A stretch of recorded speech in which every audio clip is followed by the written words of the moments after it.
Bonjour! Maintenant que vous comprenez comment fonctionnent les scripts, je vais vous montrer quelque chose d'un peu plus compliqué. Au lieu de programmer nos lutins à se déplacer à droite et à gauche automatiquement, on va faire un script qui nous permet de contrôler leur mouvement avec notre clavier. Comme exemple, j'ai un fantôme que je veux contrôler avec les flèches sur mon clavier.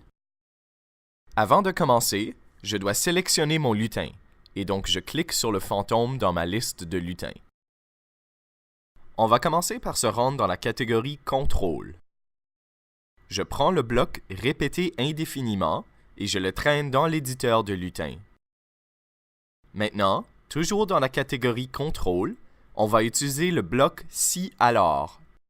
On va prendre ce bloc et le placer à l'intérieur de la boucle. Remarquez que ce bloc a une entrée.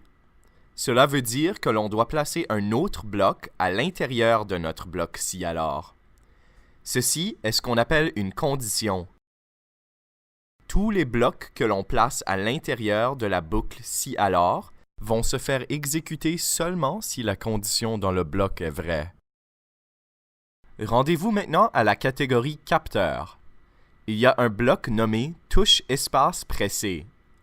On va prendre ce bloc et le placer dans l'entrée de notre bloc Si alors. À côté du mot espace, je peux peser la petite flèche dans le bloc pour changer la touche à peser. Je vais choisir Flèche haut. Maintenant, les blocs que l'on place dans notre boucle Si alors vont se faire démarrer seulement si la flèche du haut est pesée. Je veux que mon fantôme se déplace vers le haut si je pèse la flèche du haut. Donc, je vais dans la catégorie Mouvement.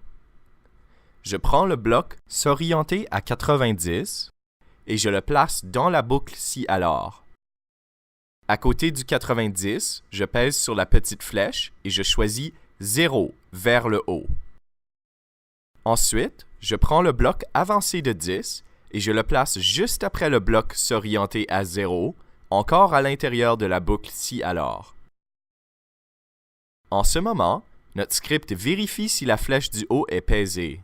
Si elle est pesée, le lutin s'oriente vers le haut et avance.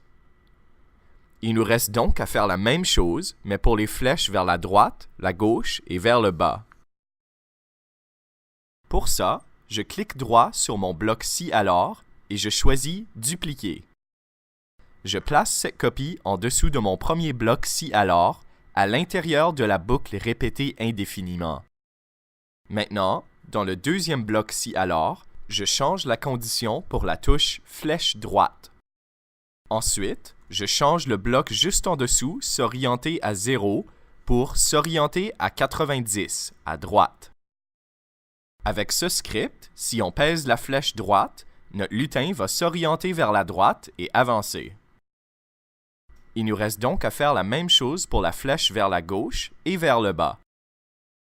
Et donc, je duplique une des boucles Si alors et je change la touche pour Flèche gauche et je change la direction pour moins 90 vers la gauche.